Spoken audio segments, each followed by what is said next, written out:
And I'm going to do this song because I like doing this song. It tells my story.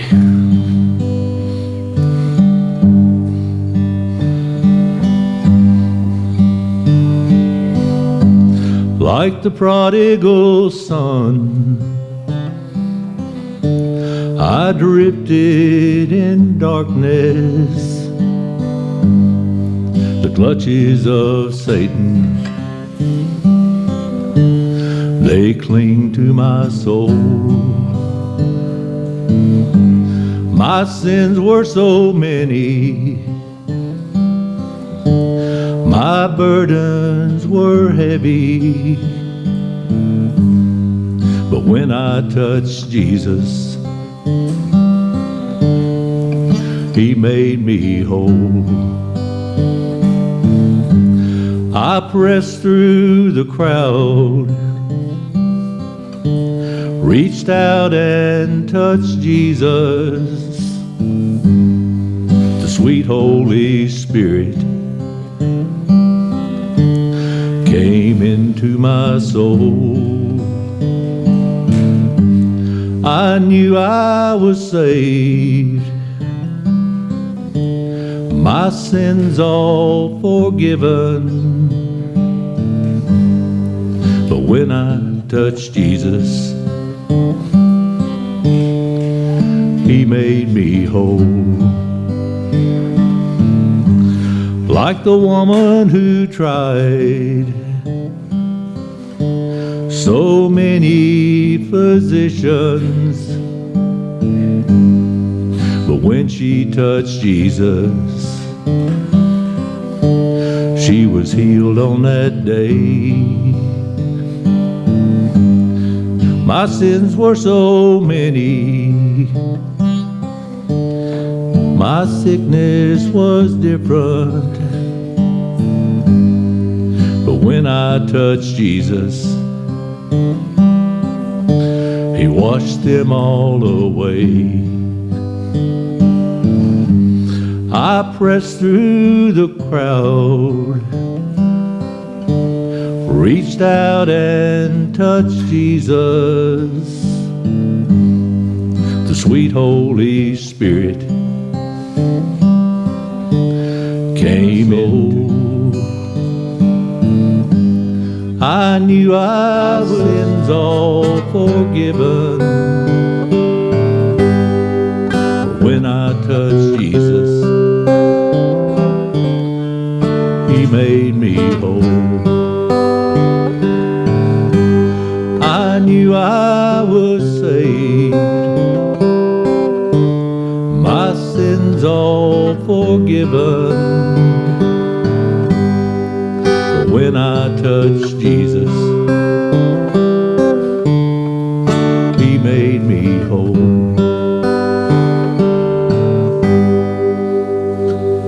We want to welcome everyone again. We have 6 outside and also in the fellowship hall that are with us as well. So our congregation today a little bigger than what we're seeing here, but we welcome them to our worship service also. Pray for Brother James. He came over here. We've kept him busy. We brought him over here at 7 o'clock yesterday morning, make sandwiches, load the trailer, load the truck. And I told his wife we worked him like a borrowed lawnmower. And I believe he'll work out, you know, if we give him a chance. But anyway, he's pitched in and helped. We've had the opportunity to visit with many of you. And but pray for him today that the Lord will just give him grace to speak what the Lord's laid on his heart. I believe it'll be a blessing to all of us. Bless you. Well, good morning. I can say without a doubt it's a blessing to be here, and how just encouraged I feel among you. The last couple days has been a blessing to me and to my wife, and enjoyed so much getting to meet some of you yesterday morning and sit around a campfire last night, get to share our hearts and our burdens a little bit. I appreciate the McClures hosting that, and I enjoyed Sunday school so much this morning. And that book we were looking to head into is one that I know is my wife just recently went through that book, and it's been a blessing to us. And I appreciate the song this morning as well, the special that was shared. That's one of our favorites, and my kids and I have played that many times and just love that song. And no truer message than to lift up Jesus Christ. I'll tell you just a little bit about myself. I'm originally from Indiana, and I was born and raised there. I do have some southern roots. My grandfather was born in Macon County, and my other set of grandparents are from the Bowling Green, Scottsville area. But my parents were raised in Indiana, and that's where I'm from. Was saved when I was 18 years old. The Lord showed me I was lost when I was around 8 years old. Elder Eugene Brown was the pastor there where I was at in Bethel in Indiana. And the Lord showed me I was lost, but I struggled with that for a long time, didn't want to admit it. I'd lie to people to their face when they came and asked me where I stood with the Lord. But finally one day, when I was just about at the beginning of high school, a deacon there at the church came back to me during an invitation and came to shake my hand, and I couldn't hide it anymore. And started seeking, and I sought for a while. And I got very frustrated when many of the other young people would seek the Lord and just seem to find the Lord just like that. I was raised, my father's a pastor, and raised in a very a conservative home. Didn't have a lot of opportunity to get in trouble. And I thought, well, I know what those other kids do.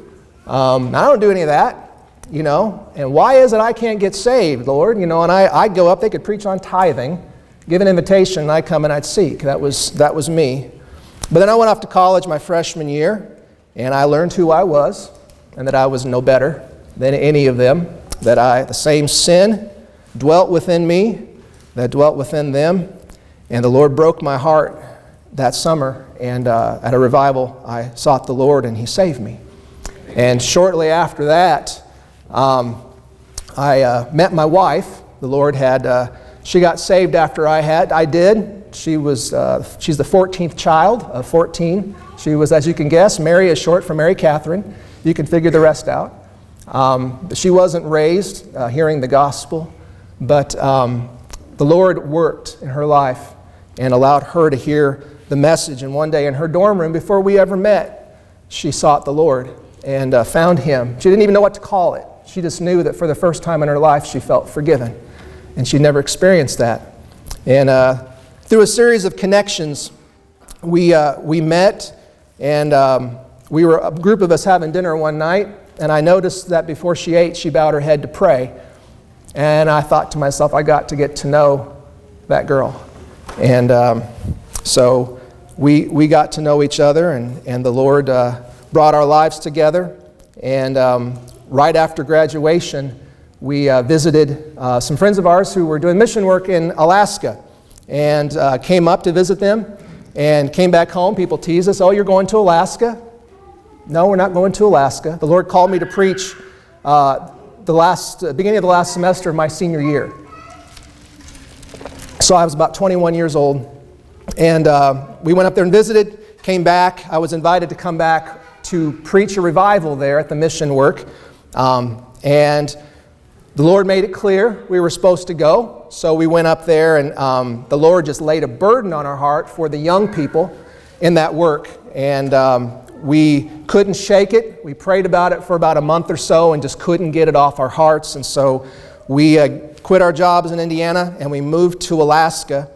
And then eventually the Lord opened a door and burdened our hearts to start a new work in Anchorage, Alaska, which is now known as the Anchor. That is where I pastor, and we organized about 10 or 11 years ago and went through a building project. And we're a small congregation there in Anchorage, Alaska.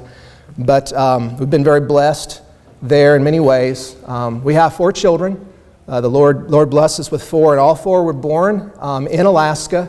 Our youngest, Anna, is 14 years old. She's a freshman in high school. And then we've got Micah, who is 16 years old. He's a junior in high school. And the one we went to see was Josiah. He is 18, and he is a freshman at Drury University in Springfield, Missouri. And so if you get me within 8 or 10 hours of my kids, I'm out of Alaska, I'm going to go drive and see them. And so we were able to come through Kansas City and go down to Springfield and spend about a day and a half with him and do the first check-in since drop-off, and we were very blessed and pleased with how he's doing. And our oldest is Grace. Grace would be 20 right now. She passed away 7 months ago in a car accident. And she knew the Lord. She loved the Lord. I know where she is. I look forward to that meeting in the air. Very much so. Most of all, and I can say this, that I'm most looking forward to the one who's going to allow her to be there. But you can ask how we're doing, and I think if I was honest, I'd be like Brother Ray. I got up this morning, and I'm here. We're still recovering, but I can tell you, without a shadow of a doubt, I wouldn't be here, and we wouldn't be doing as well as we're doing apart from Jesus Christ. Amen. Beyond a shadow of a doubt. And I tell you, He can walk with you through the hardest things in life. I have a message on my heart today. I want to share part of it this morning. It's been an interesting thing to me, all these different things that God's been laying on me and how they've kind of interwoven. And I want to read a passage in Romans chapter 12. It should be probably a very familiar passage to you. And the theme that's been upon my heart, probably upon your hearts as well, is discerning God's will. Discerning God's will. And I want to read the first 8 verses of Romans chapter 12. If you would read along with me. The desire of my heart today, the only thing that settles my heart today, is a desire to lift up the name of Jesus and to be a help to you. And that is all that I desire today. And all these other things, God's will be done. But we have this moment, and so let's make the most of this moment we have today. Paul writes in verse 1, I beseech you therefore, brethren, by the mercies of God, that ye present your bodies a living sacrifice, holy, acceptable unto God, which is your reasonable service. And be not conformed to this world, but be ye transformed by the renewing of your mind, that you may prove what is that good and acceptable and perfect will of God. For I say, through the grace given unto me, to every man that is among you, not to think of himself more highly than he ought to think, but to think soberly, according as God hath dealt to every man the measure of faith. For as we have many members in one body, and all members have not the same office, so we, being many, are one body in Christ, and every one members one of another. Having then gifts differing according to the grace that is given to us, whether prophecy, let us prophesy according to the proportion of faith, or ministry, let us wait on our ministering, or he that teacheth on teaching, or he that exhorteth on exhortation, he that giveth, let him do it with simplicity, he that ruleth with diligence, he that showeth mercy with cheerfulness. I believe Paul has a theme that runs through all 8 verses of that passage. And the theme is the theme that we want to speak about, Lord willing, with His help today, is discerning the will of God. And we see that made clear at the end of verse 2. The Apostle Paul is taking us to this place so that we may prove, which means to test by discerning. To test by discerning what is that good and acceptable and perfect will of God. And around this goal of being able to discern what the will of the Lord is, the Apostle Paul has laid out some keys, some helps to us, so that we as God's people might be able to discern His will. I believe that there is a need for humility among us when it comes to trying to discern the will of God. A lot of folks seem like they are very, very confident often about what God is leading them to do, oftentimes apart from proving or testing. A lot of folks just trust the first feeling that comes along their gut and they call it the Lord.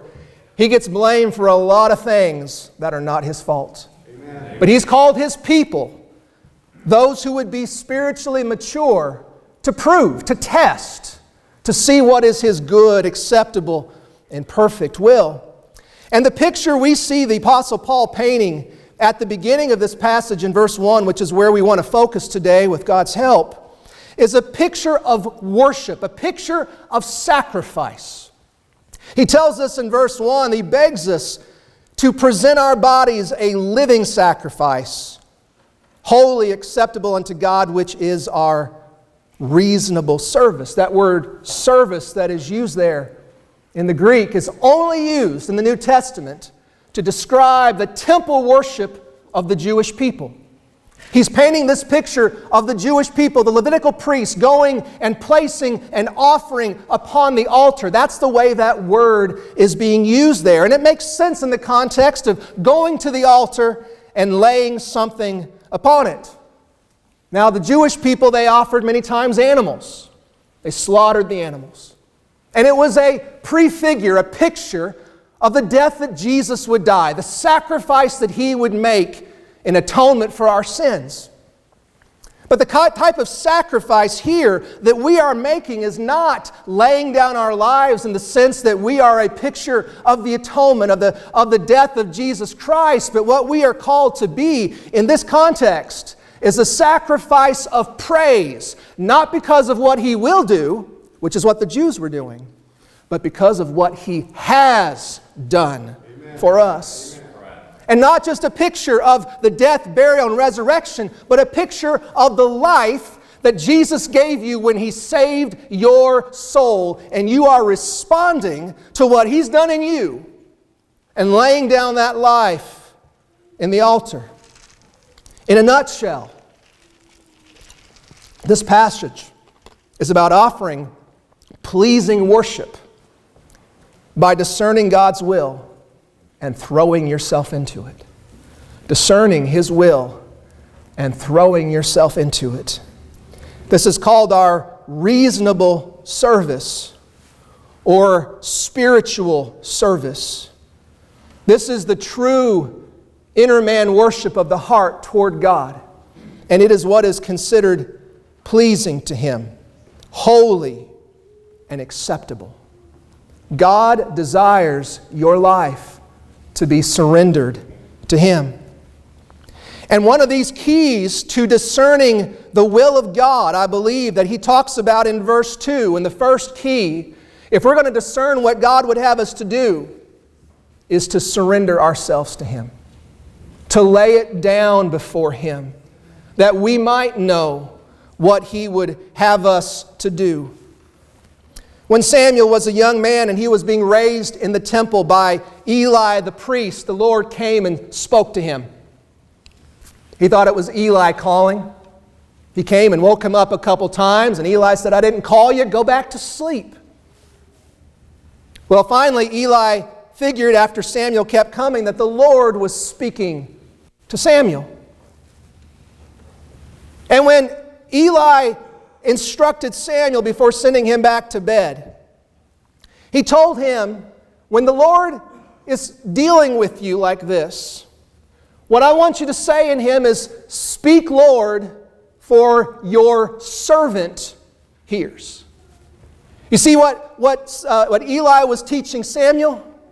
If you want to know what the Lord is saying to you, you present yourself a servant to Him. When the Lord came to Abraham to tell him that He was to take his son, his only son, and offer him up on Mount Moriah, the Lord came to Abraham and He just didn't tell him, "Abraham, do this." He came to him and He said, "Abraham, Abraham." And Abraham's response was, "Here I am." I'm not hiding like our first fathers in the garden when the voice of the Lord came calling. He didn't know what God was going to ask. He didn't know what the Lord would require of him, but the proper response of our father in the faith when the Lord was stirring was to say, "Here I am. I'm not running from you." Folks, if we run from God and we aren't surrendering ourselves to Him, we may lose the ability to hear Him clearly. King Saul is a prime example of this. This man started off well. He started off well. But he was not consistently obedient to what God had revealed to him. God said He wanted it done one way, and Saul would decide that, I got this little better way to do it. And eventually, toward the very end of his life, when the Philistines came, the Bible tells us in 1 Samuel 28 that Saul sought the Lord. He sought Him in dreams and visions and prophets, the Urim. He tried every which way that God typically spoke to the leaders of Israel, and the Bible tells us the Lord did not answer Saul. Didn't answer him. And so he sought witchcraft to get his answer, something that God had forbidden. Folks, if we're not surrendered to what God has revealed to us, why should He share with us what is concealed? If you're not willing to do what He's told you to do, that you know that He wants to do, that He has made clear to you in so many ways, and yet you want to say, Lord, show me what you have not yet revealed, the Lord may be doing you a favor by not sharing it with you. He might be doing you a favor by not sharing it with you because you've not listened to what He's already said. So do you want to be in more trouble? We need to be surrendered to the Lord if we want to be able to discern His will. And the thing about this sacrifice that is so unique, that the Lord has called us to, is that He's called us to present our bodies a living sacrifice. A living sacrifice. You know what's hard about a living sacrifice? Is a living sacrifice can crawl off that altar. A living sacrifice can crawl off that altar. And that is something that we who know the Lord have to struggle with all the time, is to stay on that altar. Sometimes I believe, especially in present circumstances, that it would be easier to just die for the Lord than to live for the Lord. Does that make sense? If you've gone on long enough, understand, and I'm not wishing my death or anything of that nature, but you understand in some ways that sometimes it would just be easier to be done and go to be with Him than to live whatever He's called you to. And so there is a tendency that we can have to crawl off that altar. Which leads us to the heart of what I want to share today. And don't worry, that was more than an introduction. The heart of the message is, how do we keep the sacrifice on the altar? How do we keep the sacrifice on the altar? I can tell you from my own experience, there are some days I have been more willing and more surrendered to the Lord than others. Some days more than others, and there's a need to crawl back onto that altar. And we need something more than a pep rally. I heard about a wonderful pep rally the young men had this last week, and folks talking about how that just really pumped them up before the game this last Friday. And congratulations to all of you who were rooting for the local team here. That's a great accomplishment. But that pep rally got them psyched up, got them ready to go out and do something that seemed impossible, but those things don't last. We need something more durable, something more sustainable in our souls than some rah-rah. Amen. What can keep us on the altar? The Apostle Paul tells us at the very beginning of this passage in verse 1, he says, I beseech you therefore, brethren, by the mercies of God, that you present yourself a living sacrifice. I beg you, and here is your motivation. Here is what is going to move you to keep you in that place you need to be when you want to crawl off. I beg you by the mercies of God. He's wanting to call our minds to some things and think about it. And honestly, this passage right here in Romans 12, I know it's not in the middle of the book specifically, but it is the hinge of the book of Romans. This passage right here is the hinge of the book of Romans. And I say that because of this. All of these previous 11 chapters are laying a foundation of the gospel and what God has done to get the gospel out into this world. And then after laying that foundation, here the Apostle Paul says, I've told you all this, I've showed you all of this, now here is what you need to do because of this. This is the hinge, and everything else, this side of the book of Romans, is about what we need to do. The practical side, so to speak, of Christianity. I'll tell you, when I was younger, I used to want to jump to that practical side as a young preacher. And I wanted to go in there and say, what do I need to do? Tell me what to do. Tell me how to help people do what needs to be done. And I would focus in on these things because honestly, many of those things to the left, chapters 1 through 11, just, especially when you're young, they just seem boring. That's sad. But it's honestly kind of true that just, someone say doctrine and my brain would just want to shut off. Whatever reason that word had that effect on me. But what I have discovered as I have tried to walk the Christian life and to live this life is that I cannot do what is on the right-hand side, chapters 12 forward, if chapters 1 through 11 are not pulsing in my heart because I have no strength to do it right or to sustain it. I need chapters 1 through 11. Amen. Let me share with you as briefly as I can the summary of Romans 1 through 11. The first 3 chapters, the Apostle Paul spends much of his time to explain very clearly that every one of us are ruined by sin. Every one of us. No matter whether you were raised in church and you heard all the preaching and the teaching and you had the advantage of a good and godly childhood like I did, or whether you were raised where no one even spoke the name of Jesus. It doesn't matter who you are. It doesn't matter where you're from. Every single one of us are ruined by sin. And my friends, that was my most challenging obstacle that I had when I was seeking the Lord. If folks had come by and said, do you believe in Jesus? I could have told you all that from a young age. Yeah, I believed He was real. I knew all the stories. I could tell you that, but it did not change my heart until the Lord showed me who I was and what I needed and broke me to that place where I knew if you do not save me, I have zero hope. And my friends, that's what I experienced the night the Lord saved my soul, and that's much of what the Apostle Paul explains in those first 3 chapters. Amen.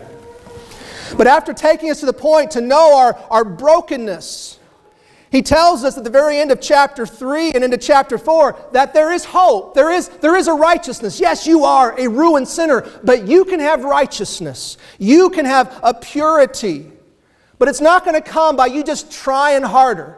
It's not going to come by you turning over a new leaf. It's going to come by putting your faith in the finished work of God. And the one who made that possible is Jesus. Jesus made that possible. And in Romans chapter 5, verse 1, the Apostle Paul says, therefore, being justified by faith, we have peace with God through our Lord Jesus Christ. And a couple verses later, he says in verse 7 and 8, for scarcely for a righteous man will one die, yet peradventure for a good man some would even dare to die. But God commendeth His love toward us, in that while we were yet sinners, Christ died for us. He takes us to this place to know that even though your life has been ruined by sin, there is hope for you, and that hope for you is Jesus Christ. And that separation and that turmoil that you feel in your heart when you know things aren't right, my friend, that can be replaced by peace. And that truly is what it means to come to know the Lord, is to have that peace in your heart. How many of you ever thought about what it would be like to be Jesus? Ever thought about what it would be to walk through this life as Him? Things He must have thought, things He must have felt, things He was able to do. Let me let you in on something. Do you know what that peace was when the Lord saved your soul? You know what that was? What that is? That is the peace between Jesus Christ and God the Father. That's the peace in the relationship between the two of them. That peace is what Jesus felt as He prayed to His Father, as He walked through life, always completely being obedient to everything His Father would have Him do. Always, every day, laying down His life, completely willing even to go to the cross. That's what Jesus felt. And you know what happened the moment that He saved your soul? You can have my peace. Amen. Amen. But you know how that happened? He took your condemnation. You know that feeling of separation and brokenness? You know that feeling of guilt for all the things that you've done? You know the pain because of all the things that you've endured? Jesus said, I will take that from you. And I will carry that. And I will give you my peace. Here is what I have earned with my Father that you never could have. Here is my peace.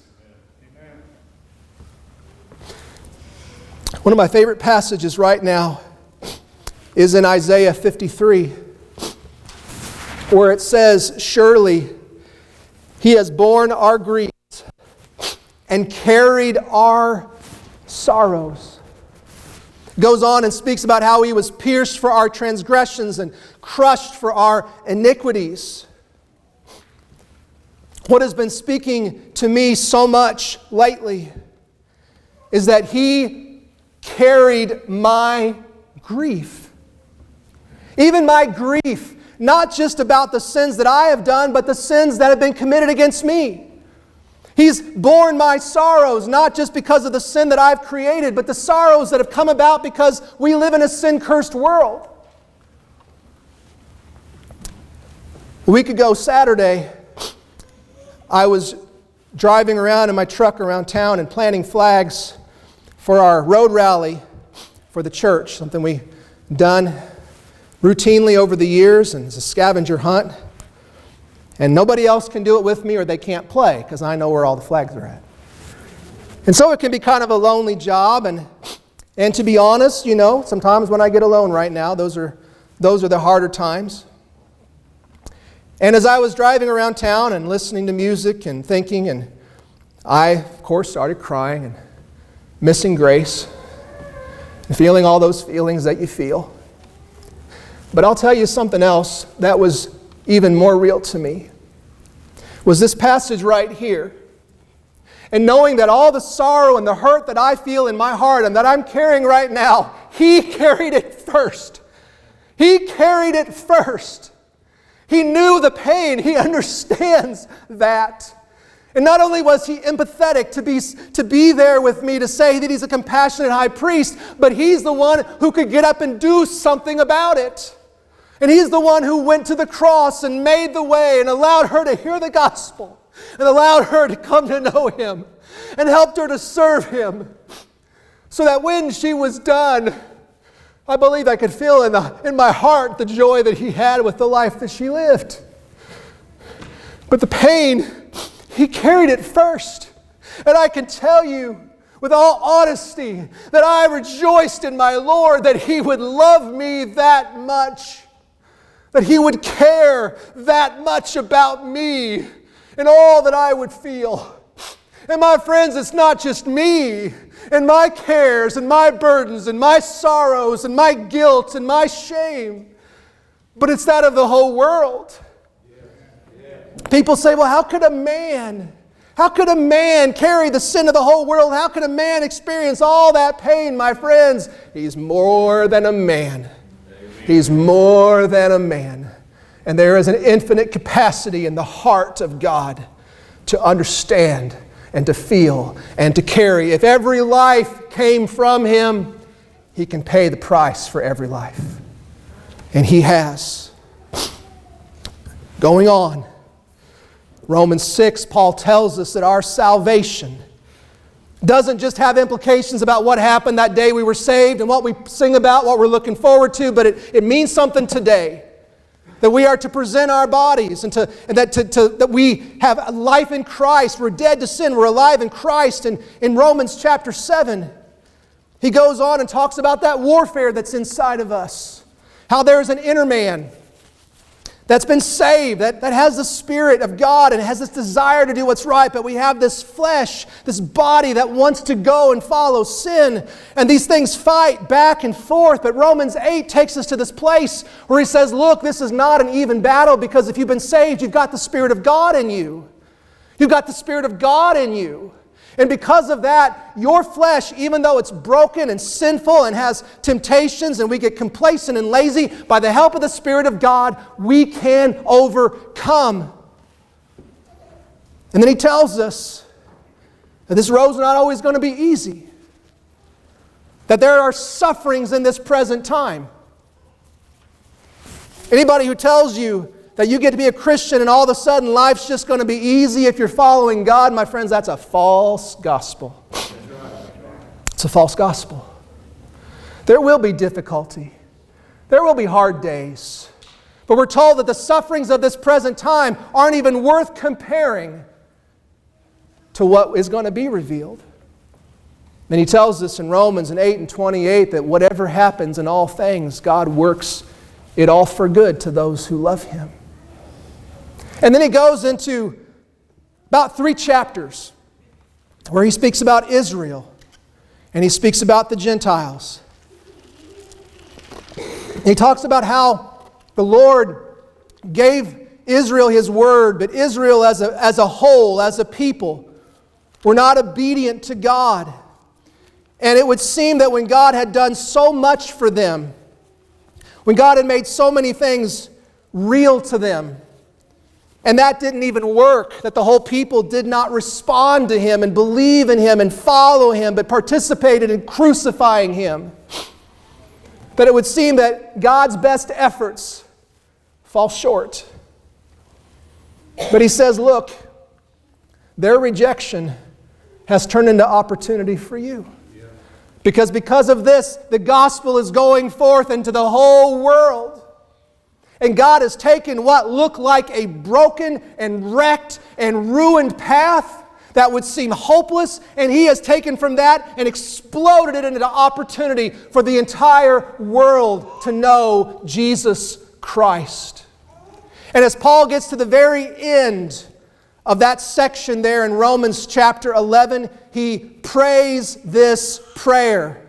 And this is right before our text, and read it with me.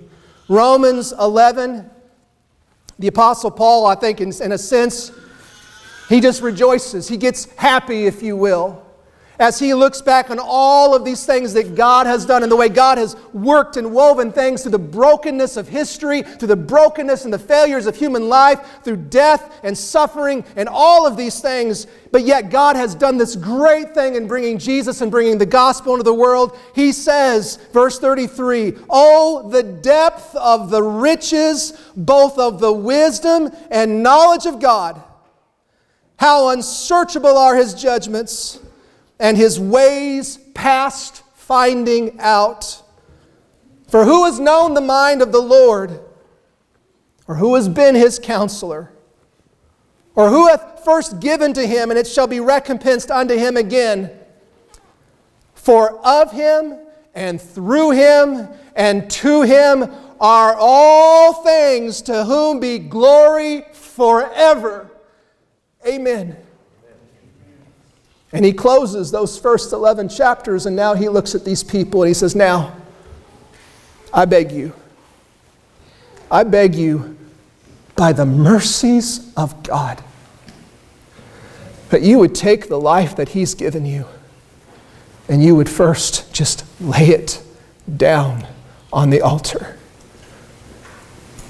Lay it back down on the altar. There is nothing that will do more good for a lost soul than to lift up Jesus Christ. There is nothing that will do more good for a Christian that needs to surrender than to lift up Jesus Christ. And there is nothing that will do more good for a Christian who needs to crawl back on that altar than to lift up Jesus Christ. We don't need a pep rally. We need to hear that story again. And by the help of God's Spirit to have it reconnect to our hearts and let us know how much has been given to us. And the hope that even in our brokenness, even in the messes we've made, a life surrendered to God is something He can do so much with. There is no end to the possibilities. And a life surrendered to God, He is not going to hide His will from you. Maybe you don't know this Jesus I'm talking about. Maybe this seems like a foreign concept to you. To be able to have a relationship with God, to imagine peace in the midst of suffering like that. I mean, there are a lot of folks who have heard about Jesus, and there are a lot of practices that try to get people to agree with the things that are being said and call that good enough. But let me tell you right now, my friend, that is not going to be good enough when the hard days come.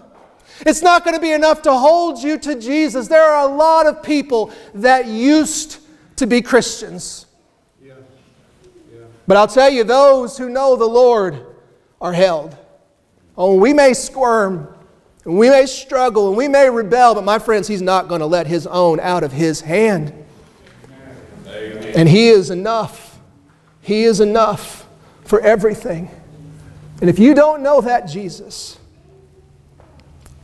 He knows you. He knows everything.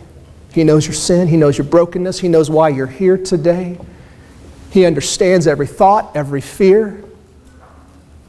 And if you surrender yourself to Him, if you seek Him, until you find Him, I can't do it. Brother Lynn can't do it. No one here can do it for you, but you need to seek Him until you can know that peace. Whatever you're feeling today, He has peace for you. And He knows what you're feeling today because He already carried it. I believe Jesus died for the sins of the whole world. And maybe you know the Lord, but your life isn't surrendered. Maybe you're embittered. Maybe you're discouraged. Maybe you just are finding the things of this world more attractive. I tell you, my friend, there is nothing more attractive than Jesus. No one who will be with you in all the ups and downs, highs and lows than Jesus Christ. You need to get back on the altar. You need to find the altar. You need to surrender to Him. I appreciate the opportunity to be here this morning. I'm going to turn things over back to Brother Lynn. God bless you. May we surrender ourselves to Him as we seek to know His will. God bless you, brother. Thank you, Brother James. Bless you, brother. God bless. Wonderful message today from God's Word, knowing God's will. And you know, we're challenged in Scripture in the Sermon on the Mount. When we pray, to say, Our Father which art in heaven, hallowed be Thy name. Thy kingdom come, Thy will be done on earth as it is in heaven. You want God's will to be done in your life today? Then we must surrender our will to His. One of the most passionate pleas in Scripture, I think, a great invitation from the Lord and Savior Jesus Christ Himself. Come unto me, all ye that labor and are heavy laden, I will give you rest. Peace, I believe, is a synonym for rest. I will give you rest. I will give you peace. And that's what He promises to everyone that will put their faith and trust in the Lord. I think you all would agree with me today that life is a struggle here. It's really a struggle here. Even under the best of circumstances, it's a struggle here. It's filled with heartaches and disappointments and pain and sorrow. Yes, there's moments of good and wonder and blessing, but it is a struggle. And Jesus invites you to come to Him, and He'll relieve you of that struggle by giving you peace. A peace that passes all understanding. A peace that you can have in the midst of the worst storms of your life, the greatest trials that you can imagine. That's the peace He offers to you.